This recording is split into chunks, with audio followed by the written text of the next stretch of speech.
Hi folks, welcome back to Momentum Week. Today we're going to talk about the conservation of momentum, whatever that means. So let's look for a minute at collisions and explosions. By this we mean any situation where things are coming together, collision about to happen, or flying apart, explosion about to happen.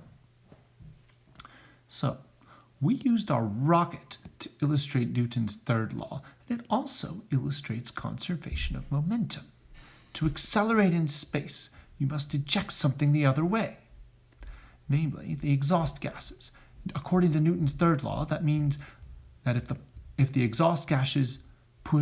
push the exhaust gas this way, they'll push you that way.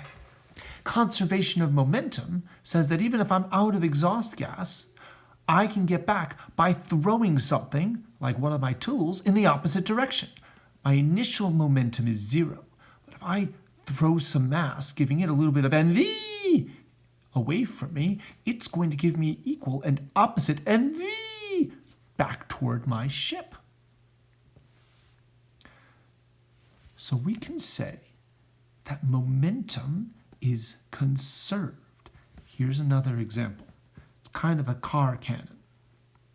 What we've got here is a car, a couple of rubber bands, some markers, and a platform made out of cardboard. So you can definitely try this at home. Furthermore,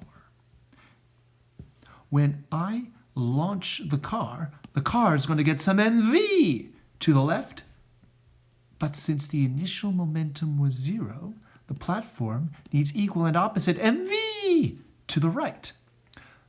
The momentum of the car and the momentum of the stand have to add up to zero because the momentum before the initial has to equal the momentum afterwards, the final. A big mass will get a little bit of velocity in the case of the stand, and a little mass will get a lot of velocity in the case of the car. Let's watch.